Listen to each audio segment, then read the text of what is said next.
Right, ladies and gentlemen, welcome to Pommy and Oz. As usual, when something big happens at Carlton, we bring in the big guns. I've got Big Paolo from Jumper Punch, Blue Abroad fame. How are you doing, my friend? I am very well, Pommy, and I always look forward to doing these previews and reviews with you, and this is no exception to the rule, my great friend. Well, I mean, this is the gateway game, isn't it? For top four. This is really the gateway. You win this one, top four is in your sights.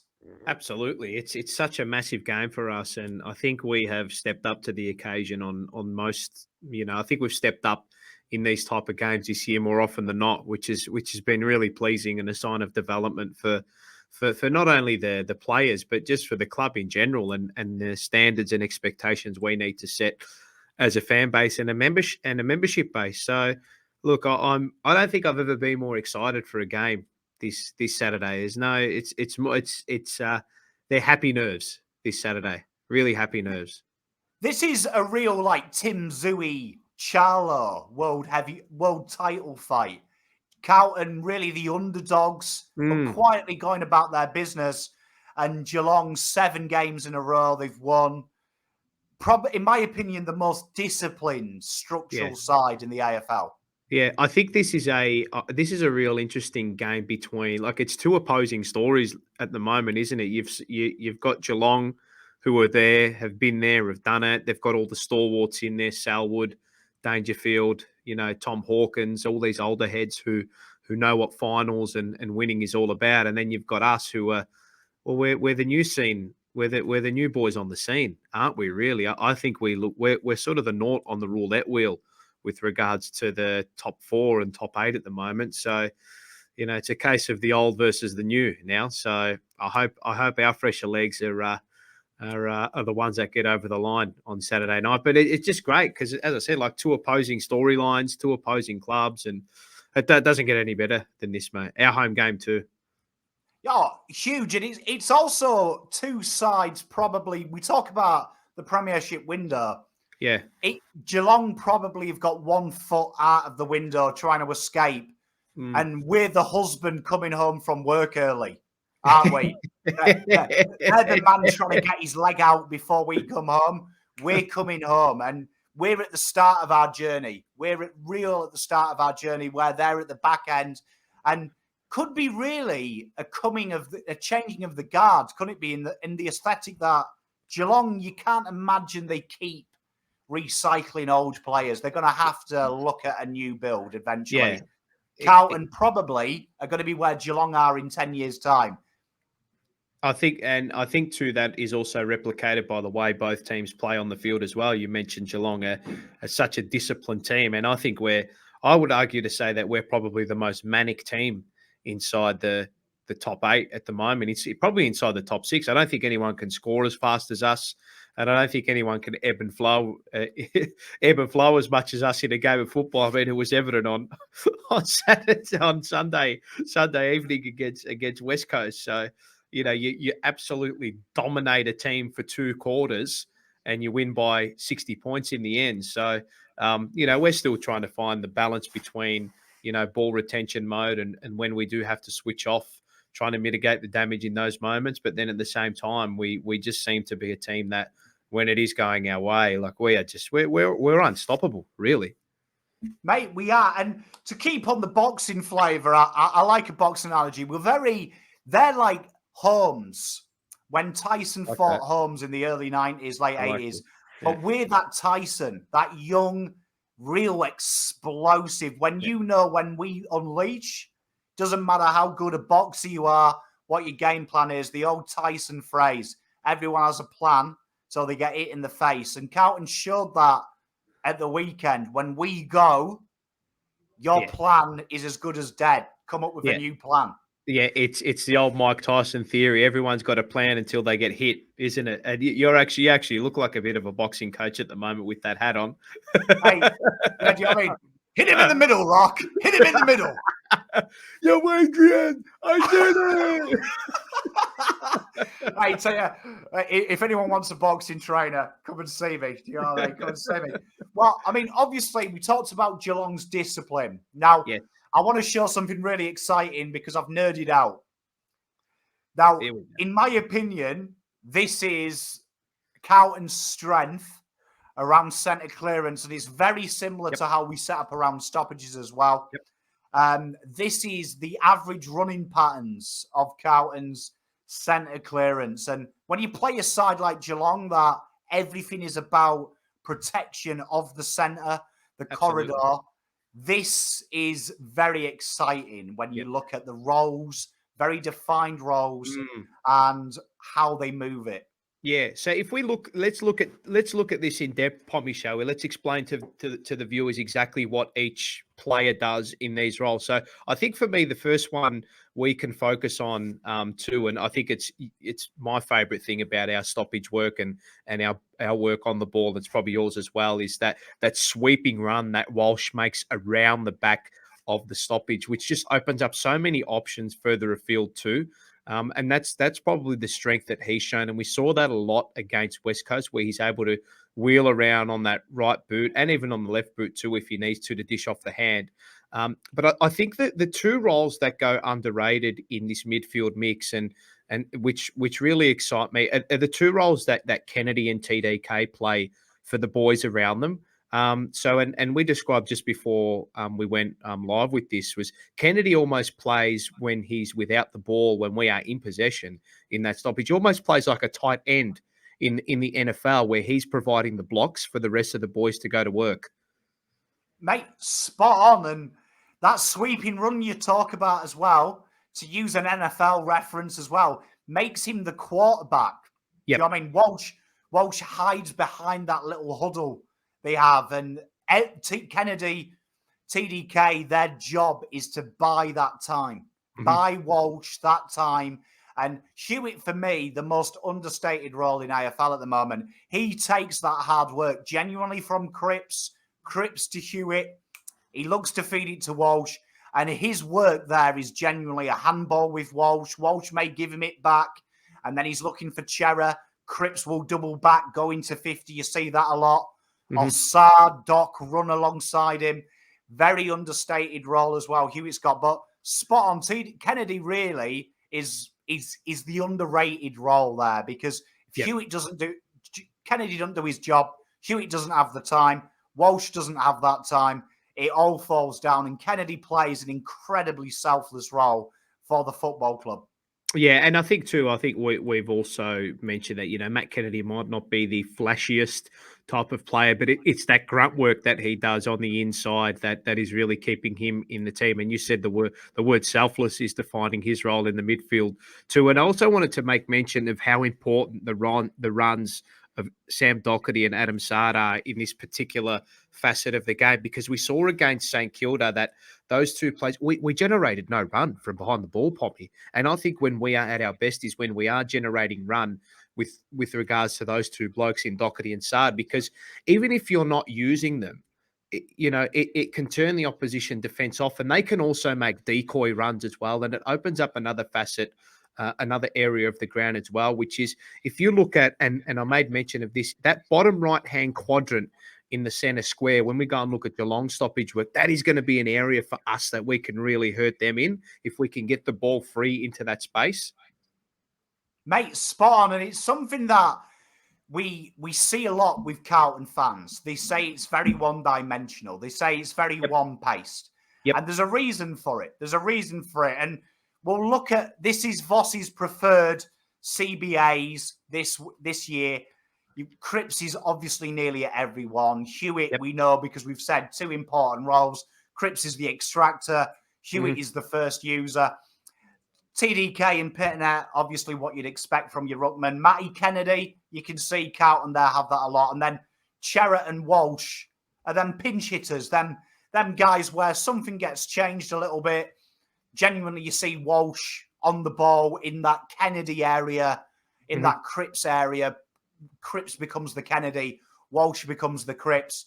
It kind of changes one. Cerra becomes the Hewett. And then you've got O'Brien and Noons, or O'Brien and Cottrell. You get that pace. But Carlton genuinely manufacture that pace with Sard. That's where they get that sleight of foot. They manufacture it organically another way. Yeah, exactly right. And I think that's where you were saying that our midfield might look one-paced when they're actually running, but it's the way we pattern our ball movement that makes us move the ball a lot faster too. Because the ball, I mean, the quickest way to move the ball is not to hold and run it.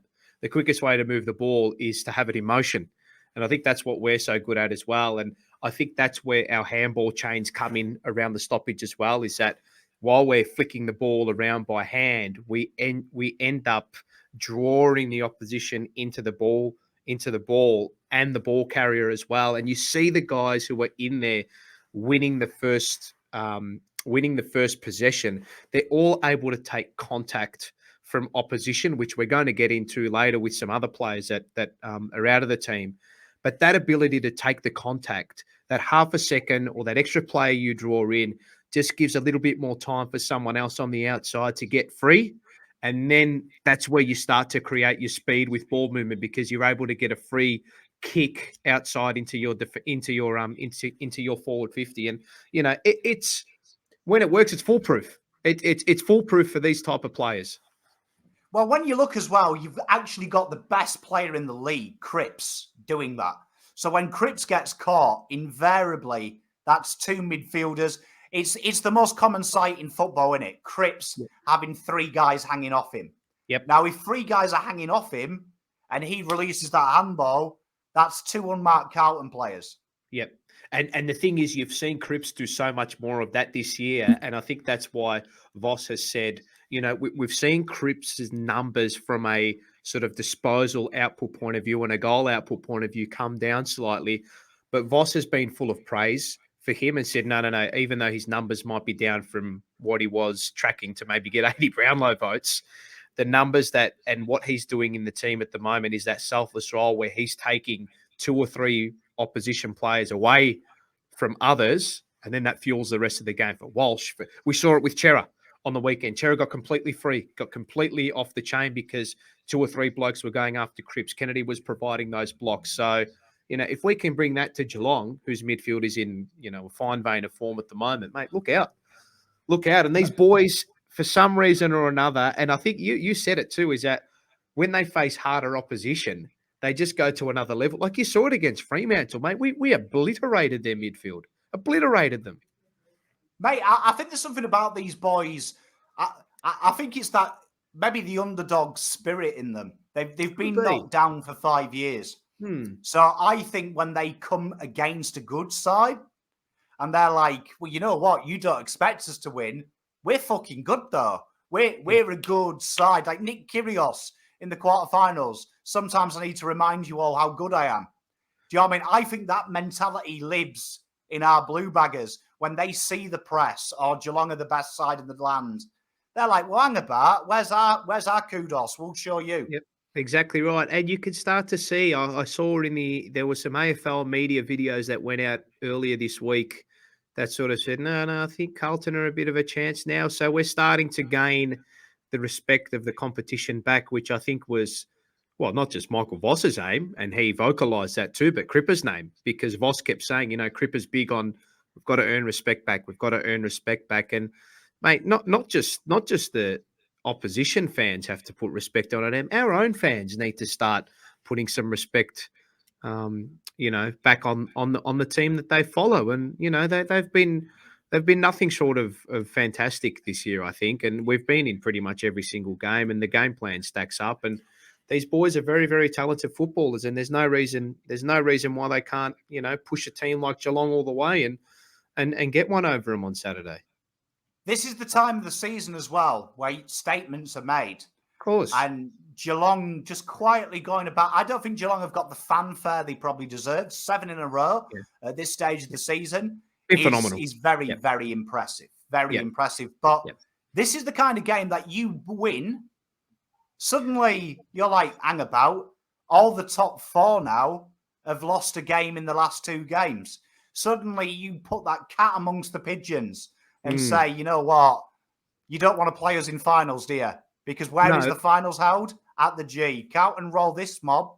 Suddenly, we say to Melbourne, Collingwood, Geelong, probably don't want to play us at the G when it matters. Exactly right. And, we haven't had a home game at the G since Poor since the Port Adelaide game. I don't think we've had a couple in a row at the G, but they've all been away games, and we've made Marvel a fortress for us this season. So, I think it's going to be nice for the boys to get back on, probably their favourite ground with regards to fans, obviously because there's going to be a lot of us there. But I think that aspect of it too is, I mean, it doesn't make up a huge amount, but it is still a factor that we need to get right as fans. And mate, rock up because all the players say they feed off our energy, Poppy, and if the energy between certain people in the fan base is, it's Geelong, it's a danger game against West Coast, they'll feel that too.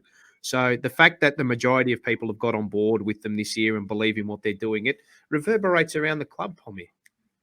Mate, put out to the universe what you want to take from it. Do you know what I mean? And what I love about this club is that I don't think they've earned the respect back. I think they've taken it back.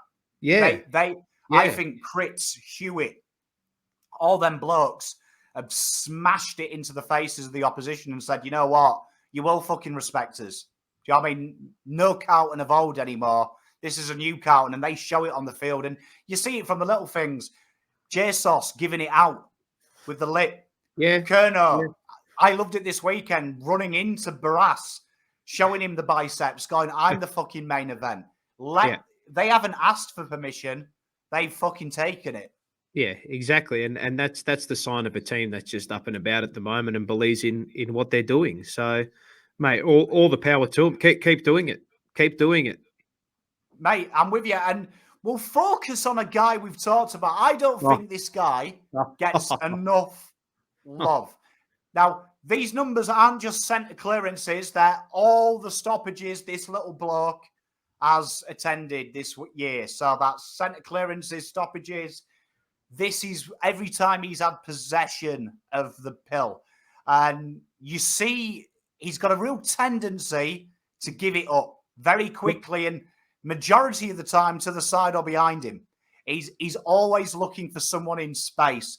And you saw it quarter one against Eagles. That is Hewett's quarter. He did everything.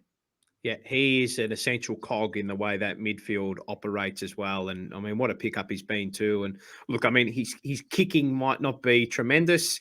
His kicking is not phenomenal, and that's probably the only knock on his game. But what he has focused on is focus on his strengths and the role with which he needs to play in the team, which is to play that essential cog in midfield that fuels the likes of Cripps, fuels the likes of Cherham, fuels the likes of Walsh. And you see, he is the man that gets the ball to the outside with that handball. And how many times do you see him take contact, Pommy? All the time. He's always doing it. He's always getting the arms up, taking contact around the mid-region and then dishing off the handball as well. So, and his clearance game on the weekend, I thought was, I thought he made the right decisions going for direct clearances when he needed to 99% of the time against West Coast. Look, granted, the opposition was not amazing on Sunday, but you've still got to do the job. And he's done it. He's done it all year. He's been a tremendous addition to our midfield. He's almost the unheralded hero in that mix there as well. I know we respect him a lot, but I think his name needs to be put up in lights a lot more than what it currently is. Mate, what is scary about Hewett as well, and just quickly going back to that, look where he is. If you want to use a soccer term, he's a CDM. A CDM. Yeah, correct. And correct. What is interesting about Hewett, and no one talks about this, against Saints, 10 tackles, a loss. Against Magpies, a loss, 7 tackles. The Dockers game, round 6, a loss, 8 tackles. This guy, when the shit hits the fan, is the last line of defense. Yep. And it's very, very important when you go back to see how our midfielders operate in them stoppage and clearances, the fact the halfbacks push up. This guy's averaging 5 tackles a game. This guy not only is huge on offense, his defensive craft, when shit hits the fan and someone does get through, this guy's there as a bulldozer. And I'll tell you what, he's one of them cases, whatever he hits stays dead. Yeah, exactly right. He's the gatekeeper to our defensive 50 at the moment. And, you look at the way that midfield operates around the ball. You see Cherry getting ahead of the ball, Doc getting ahead of the ball, Sard getting ahead of the ball.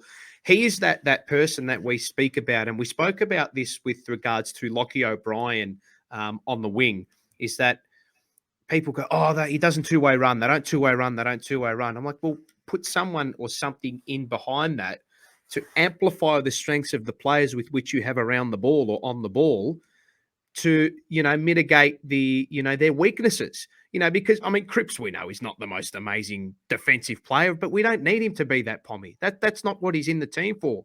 He's there to win the ball, get it out, and get us on the front foot. That's the type of player he is. Hewett is the man that says, boys, you go and decorate. You go and do what you've got to do, and I'm going to be the gatekeeper if shit hits the fan, as you said in those games where he's the last man. He's the last man before it hits our defensive 50. So there's a lot relying on him. Mate, for me, if you were giving out NBA awards, MVP, I would say he wouldn't be far off. Well, you said he's our most important player this year. That's what you've said. Quote, unquote. Mate, I would say if Voss was here having a beer with us, I reckon Hewett is probably up there with the first name. When he's got his little whiteboard, reckon he goes, right, G. Hewett. Right. Yep. Who am I building around this guy? Exactly. Right? Do you know what I mean? He's covered my defence. Right. Which nice little cogs am I putting in there? He's sort of like, he sort of reminds me of Gattuso. He reminds me of Gattuso. He's got a bit of Gattuso about him because, like, Gattuso, as a Rangers fan, that guy could play 80 minutes and not say a word. And then when he did erupt, you were like, oh, shit, time to leave the stadium. Yeah, exactly. Like he's sort of like in that Conte role, if that makes sense. He's the protector of the midfield as well. And you need that in there, Bobby. Because then you're going to get hurt the other way, because as we know, it's not always going to go your way, but you need a stopgap in there to stop the ball from going forward. And that gate, I'm defining him as the gatekeeper to our defensive 50. Mate, I think Kante is brilliant. Yeah. Because I think when Chelsea win stuff, no one talks about him. He goes about his work. He's not very good at passing. He's not a great shot. But I tell you what, all he does is win ball back, give ball. Win ball back, give ball. And really, it's all you want. Exactly. It's got to start from somewhere. He almost is the source. He almost is the beginning. He's the flit that lights everything up. Mate, I agree with you. And obviously, when you look at that midfield, the Fab Five, as I call them, the modern-day Beatles, someone misses out. And there is a gentleman that has missed out. And probably since the Prince Andrew scandal, the most talked about thing on Twitter. Oh, mate. It's become incessant, hasn't it? Here we go. And here is Patrick Dow. So this is the same numbers for Hewett around stoppage and clearances in the VFL. And as you can see, has got that handball game, something that I think Voss has drilled into him, something we've never seen. He's almost 50-50 for handballs and kicks in his daily life in VFL. You can see the very tendency to kick the ball. And this stems from, if you go back and watch the AFL gaming players against Pies, only 65% of time on the ground, right? There's one issue where the other boys do float across half forward. This guy was played predominantly on the ball and was heavily rested, was used as an impact player. But also the difference in him, because of that kick tendency, comes from his inability to take contact. He's never been that type of player. We will come on to a player that's similar to him, that has a similar makeup for Geelong. But you can see, as our midfield goes, not something that you see him can do. Because the only place he could play, he played in Kennedy's position. Kennedy wasn't there. And then he played where Hewett was genuinely, and Hewett did what he did from the side. It doesn't quite suit him because he would be running into them blocks. Yeah. Well, the case of the matter is, do you want to completely change up the way the midfield functions and operates to facilitate him being in the team based on his VFL form, which is, I would say, very, very, very, very high risk? And the argument for that would be, well, why would you do that when your team is 11-5 doing what you've already done? And the argument against him playing the Kennedy role is that he's not big enough to play that role. He's not strong enough to play that role. And he's not going to be a bloke you've never seen Paddy Dow go in and lay the blocks on for his midfielders. He wants to be the bloke bursting through stoppage off the tap, but that's not the way we're playing at the moment, and that's not the way our midfield operates. And you can't play him in the Chera role because he's not a great finisher by foot as well. So, and you can't play him in the Hewett role either because I don't think he's a great tackler either. And he hasn't got that big frame that you can rely upon in the clinches defensively and from a blockage point of view as well. So, I mean, there's a reason he's not fitting in. And then you add in his kicking efficiency, which is the worst of all those on-ballers, Pommy. So, I mean, we have done this to death, you and I. We've done this to death. And at the moment, we have to accept that he is not fitting into that midfield based on the way we play as a midfield.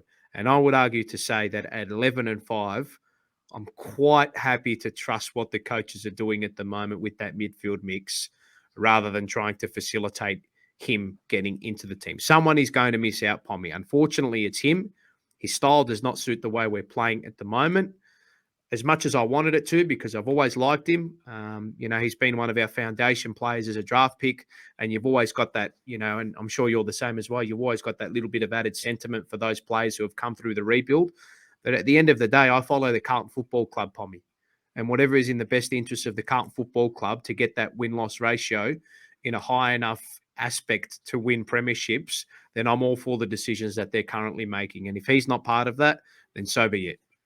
Mate, you've nailed it. And I love Dow. He's been my son's favourite player since he came in as well. So, I mean, my son hates watching these kind of videos because I basically call him one of his idols. He's getting traded. So welcome to the real life, mate. It's tough. But you've got to look at it this way. And what I'd say, if you think practically 58%, right, is where he played. So that's the Kennedy role, right? So if you're not taking Kennedy out, there's 20% here not shown, which is Zach Fisher, right? So that would say you'd have 0 for Zach Fisher, which then means you have got to now have him roughly about 70% because he had one touch when he rested at half forward in the 12% of time he wasn't on the ball. You're now having to deduct a lot. Now, the big one is Walsh. Play him on the wing. However, sweeper role, very important. Only he can do that because Carlton have tried it with other players. Chera is the one that often misses out. Now, go and watch the St Kilda game. He had 0 time around stoppages, 0 time around clearances, 58% on the wing, 22% half forward, the rest down the back. And people were calling for Chera's head. Well, he had 0 centre bounce attendances as well, which just, when I looked at that number after the St Kilda game, I said, hang on, why is he playing? And you saw it all unravel.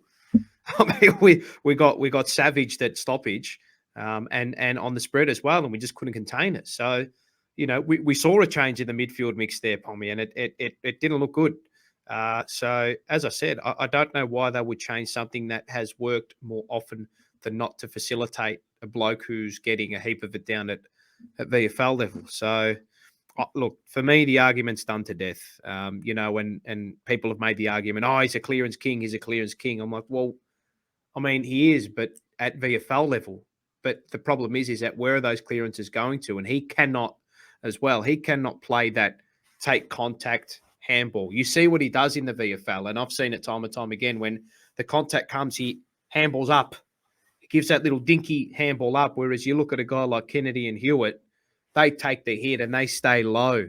They're able to keep their centre of gravity in their natural spot and then dish off the hands without looping it up. So, look, for me, it's a non-argument at the moment, Pommy, and I don't know where people see this whole Dow has to come into the team from based on what he's doing. I mean, as I said, what are you going to do? Change everything up? What for? Why? Mate, spot on. And I mean, it works so well. So I think at times Carlton have tinkered way too much. Yep. And I think it explains why when there has been injuries, Voss has turned to Setterfield. Voss has turned to what he knows can be a body. at the end of the day, because as we can see, very, very body-based. Very Correct. body-based. That Correct. TDK, Cripps, Kennedy role is integral. And that is why the top three midfielders' names you see there, Kennedy, Hewett, Cripps.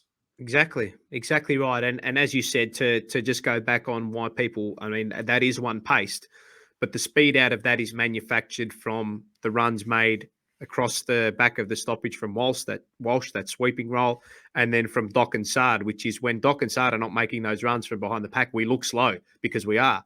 So that speed is manufactured on the outside from those blokes, and then our ability to fish our way via hand outside the stoppage, because as I said before, the fastest way to move the ball is to keep the ball in motion, not by standing there and running with it. So, I mean, as I said, I don't think, I mean, they'd be mad to change anything up to the point where, they'd be mad to change the thing and the function in the midfield, which has got us to 11-5. And probably, honestly, could be 12 or 13, really, when you go back and look at some games that we lost. Mate, spot on. And when it breaks down, as we saw against St Kilda, it's a big part of the engine room. And you can see that that's a huge requirement from Voss. And talking about huge requirements, how do you beat Geelong? This is Geelong. So as you can see, very different setup. And this is probably the most exciting, I think, tactical part of AFL, how teams do it. And you can see Geelong are victims, and when you look at their stats, of the ground they play, that everything is centre-focused. And we just talked about Dow. Dow would slot into this midfield in that danger role perfectly, like a fish in a fucking sea, because it's built for him. Yeah, and look at the runs that you look at the run that Dangerfield makes, and that's exactly the type of that's the strength of Paddy Dow. Burst away from stoppage and a straight direct run straight through the stoppage. So, that's why he's not getting a game in our side. But you also look at the way you look at the way Mcdonald collapses into that contest there, right? So they are, and as you said, they're trying to create that stoppage and trying to get numbers and plenty of numbers around the ball. So the way we are going to try to win this game, Pommy, and it's the way we won the game against West Coast. West Coast, you see, when they got on top of us, they were able to slow the game down. They got so many numbers around the stoppage, and we were not able to get the ball to the outside. The main goal for us on Saturday night is going to be to get the ball to the outside. Be brave with your ball movement from the stoppage. Get the ball to the outside. Use the width of the centre square to create. You look at that space. Menegola coming into the middle there, and even Atkin making the run towards their forward 50. You've got space around the outer quadrants, and that that bottom left and bottom right-hand quadrant of the centre square is where we're going to find, I think, most of our clearances and inside 50s and uncontested possessions from with regards to our stoppage work. So there is an opportunity for us to hurt them on the outside, and that is their kryptonite this weekend, Pommy. Mate, spread is everything. Correct. To Geelong. Spread is everything, and it's something you nailed it. What West Coast did well, what St Kilda did well is, and this is from stoppage, from clearance, from open play, take out and short options away from them. That is something that Voss has a huge onus on, moving body parts. Everything is moving. When Carlton play well, it's short, it's sharp, it's to the point. When you start making Carlton take something on, take away them short options, which is what GMHBA is. Geelong are specialists in taking away space because they don't play on much space. But you've got almost an extra 5-10 metres to play with. That's where Carlton want to take it. They want to take them wide, bring them home. And the way Carlton do that is they manufacture that with them short, sharp movements. So that's where Hewett, Walsh, that running run is huge. And the more we can stop them, bringing players inside, then we can start hitting them in the corridor as well. Exactly. So keeping the ball in motion is going to be a huge thing for us on Saturday night. And you also saw that Richmond's game style over the last sort of 3 to 4 years in their premiership era was just that manic, keep the ball live, get the ball to the outside, and we'd run and run. And they were able to run Geelong off their legs for sort of 4 or 5 years. at the MCG as well. So this is exactly the type of play that we need to, and the exact type of mindset we need to come into this game with on Saturday night. Keep the ball live, keep the ball running. Don't allow Geelong to set up their defence and play that intercept marking game, which is fueled by an inability for opposition to move the ball quickly. If we start going slow, right, and we start going long up the line or long inside forward 50 with slow ball movement, our player marks, stops, looks, waits 5 seconds, and then goes long, that's just going to fuel Geelong's game. And that's exactly how they want to set up their defence at the moment. So we take that away from them. We win this game of football, period. Mate, I'm with you. And I wouldn't be surprised as well this weekend. You'll see, I suspect they drop Mark O'Connor. Yep. And I think they bring in Segler, and I think they bring in Parfitt. And okay.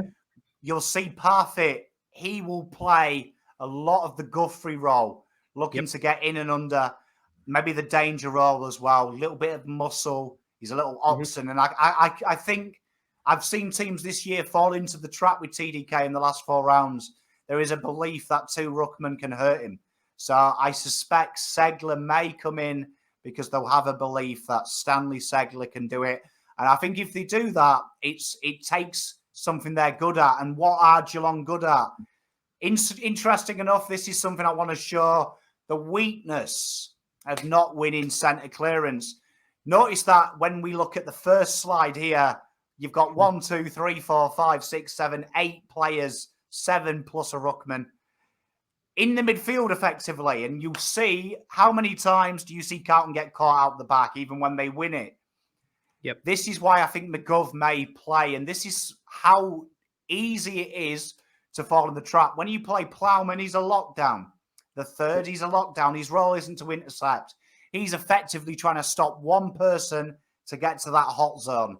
McGovern, the guy is a free floater. That guy will be hitting the top of that zone. And you saw it against Richmond, how deadly that is. Carlton can kill you. And you are playing the number 1 side in defensive chains. 40 points on average a game they generate from defensive chains. So it's something that Carlton have got to be wary of.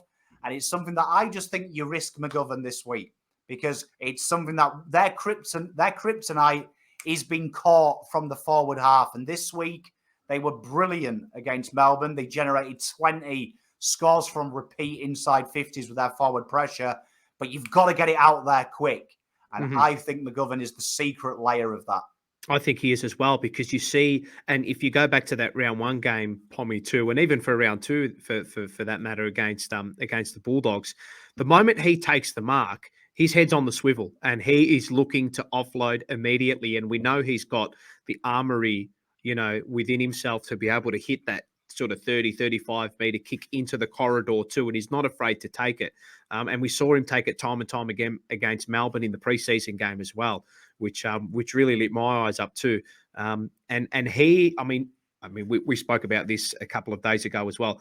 McGovern as a defensive player, he's not, he's at 6s and 7s half the time, isn't he? And he does need Wiedering and Young to cover him up. But again, that goes back to, what are the strengths of Mitch McGovern? Intercept, score launches, making our transition work off the half-back line as well. But in turn, even though his defensive capabilities might be his weakness, he's got Young and Wiedering in there to back him up. And they are saying, Mitch, your role is this. We know you're not the greatest defensively, but we are going to be here backing you to the hills. We're going to be, we're going to be the stopgaps behind you. And that was what was blagging us and doing our heads in last year all the time, because we weren't playing that role and people were saying, O'Brien doesn't defend, or McGovern can't defend, or he doesn't get back hard enough. You've got to be able to set blokes up behind them to amplify the strengths of these attacking players, period. Mate, spot on. And you've got to see it this way as well for Carlton, that this week, 70% of the time, just over 70%, Plowman was on Ryan. And there was 30% that he went on Darling. Disaster. Newman quite often slotted in the opposite areas there. And I think there that Newman is very good one-on-one. And it's something that I think hasn't been talked about this year, of his improvement defensively has been astronomical. And that, again, gives him that option. Because if you watch Newman quite often this week against Eagles, he made the block. He got in, got his body in the way, and you don't have to block runs in the AFL. You've just got to buy time. And McGovern is quick. Second fastest player at Carlton, foot speed-wise. You give him just a split second, he's there before everyone. Exactly. And I'm naming Nick Newman, Nick half a second Newman, because he's the man that puts those little blocks in, and it just allows our intercepts to come in and buy, as you said, that little bit of time for our interceptors to come up. And Newman's also played the intercept game, I think, really well too. I thought his hands have been really sticky over the last couple of months as well. So, I mean, he's added that facet to the game as well, which I think earlier in the season against the Western Bulldogs in round 2, there were a few moments where he went third man up and he wasn't not committed to the cause, but he wasn't 100% invested in that ball and believing he could win that mark. And now he's come on leaps and bounds in that role. So, he is probably going to be part of the person that also provides protection for a guy like McGovern. And he also provided protection to Plowman on the weekend, who you said, and we see it time and time again, he's always victim of those bloody decoy runs. It's a tough thing. And I think I laugh when Plowman gets hate, because the people hate Plowman for, I'm like, there is no evidence of it. The worst bit of Plowman's game is his inability at times to understand the dummy run. I mean, Plowman is the perfect person to have at a kid's birthday party, because when the magician comes out and makes a zebra out of a balloon, that guy will fucking lose his mind the way he gets it. He falls for dummy leads. Like, the amount of times Ryan, who I don't think hits many marks on the lead in his career, it's not what he does. No. But he'd fall for it, and suddenly he's left with Darling, and poor Young's chasing a midget round, just running around for laughs. Yeah, exactly. And that is where you look and you think, if McGovern's there, McGovern's like, mate, I'm staying where the ball is. You go for a little run down there, kid. Yeah, exactly. I'm going after that big oval thing. Yeah, and there's the difference. And I think there's a reason when you do analytics and look for a Plowman, there's about 4 in the league. And it's all shit teams. Yeah. Shit teams genuinely don't play a lockdown. Yeah. Good teams attack. And we're playing a side that has, in my opinion, the best intercept player in the AFL in Tom Stewart. And he's not there because he's suspended. But that is why they average over 40 points a game from defensive half, because that guy turns your strength into your weakness. And I think this is the opportunity this week that we bring our strength back. Yeah, exactly right. And I'm looking at this game from Geelong's perspective, and I'm looking at and then trying to analyse the setup with which it's going to, what's going to occur on Saturday night. And I look back to Geelong's last 2 games, and I think, well, I mean, they played North Melbourne, so I mean that's null and void at GMHBA. We don't really have to put much into that, I wouldn't have thought. And they played a Melbourne team who were a little bit off with regards to their clearance work and their stoppage work. They also played a Melbourne team who lacked any real gun key forwards, if that makes sense. So, I think the Tom Stewart omission has been really well hidden and disguised in the last fortnight based purely on the opposition we've seen. And I think I have a real feeling that this weekend is going to expose how important Tom Stewart is to Geelong, because look at the 2 big blokes we've got up front who we have not mentioned yet in this preview, in Harry Mackay and Charlie Curnow. They are going to cause some serious headaches for Geelong this weekend, and their defenders are going to have to defend, because when that ball is coming in and they are going to try and peel off Charlie and Harry are not going to let them do that. We know how strong they are aerially.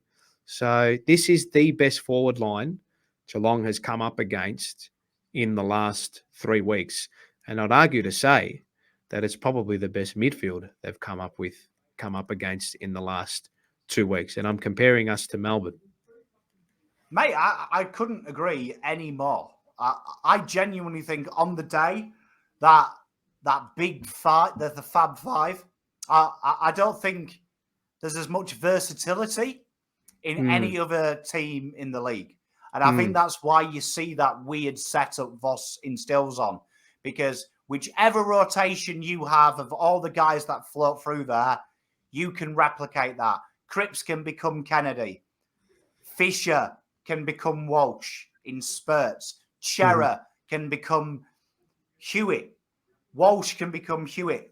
They've all got facets that add something else to an already similar role. And then if you throw Pitternet into that role as well, suddenly you've got a big burly ruckman who's tough. But what TDK has done quite often is win his own ball and then cheated the system, handballed it straight out to the forward of him where Cripps is. And Cripps goes for a little totter.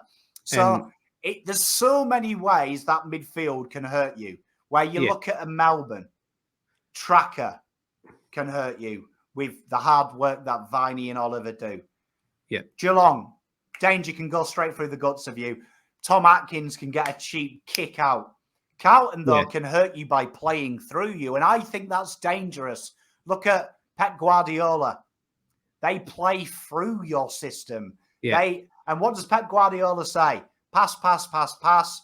People hate moving ball because they have to go to it.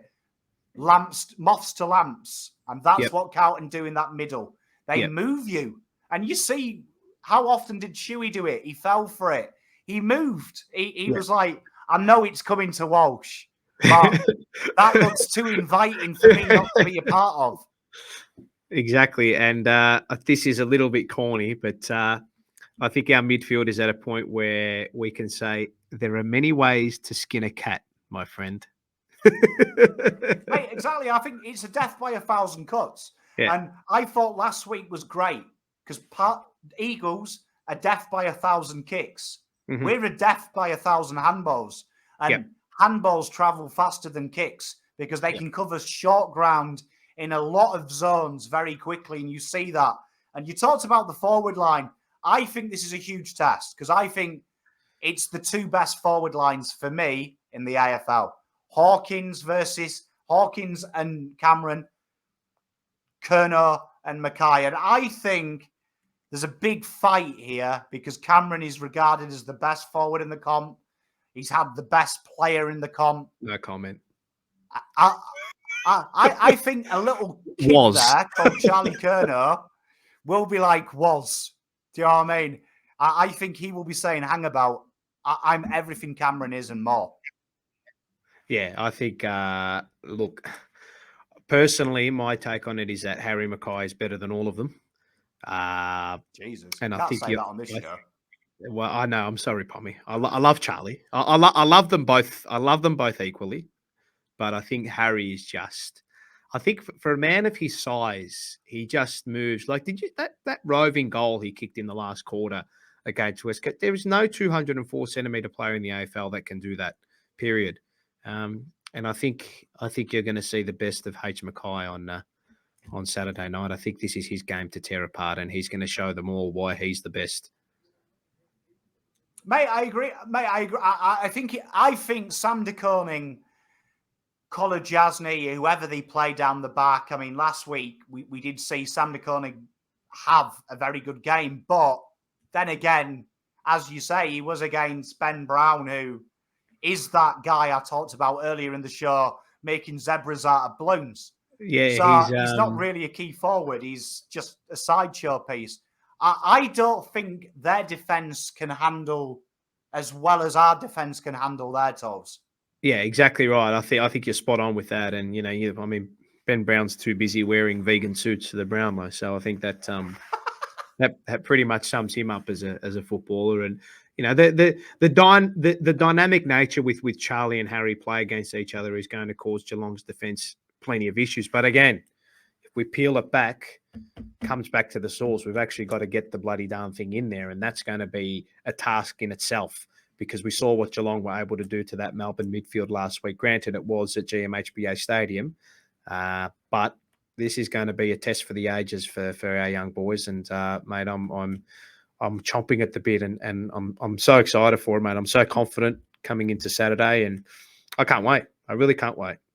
Mate, it's one of them games that, from a statistical point, it's Viagra. It's Viagra. Do you know what I mean? You've got one of the top scores from clearance side.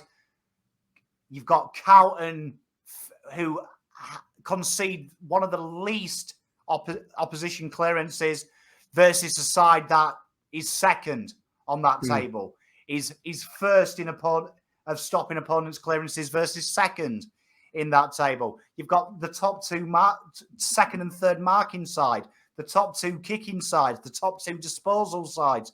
It is literally in the tail of the tape. It's whatever you can do, we can do. And it's that perfect dream fight. It's the Tyson Fury versus Anthony Joshua. You're sick of saying who's better. And what's great about it, one side plays quick, goes hard, spreads, hurts you that way, where the other side likes to play a bit more methodical, go through the corridor, play a very packed central system. It's a game, really, that is full of questions, and finally we get to see the answer.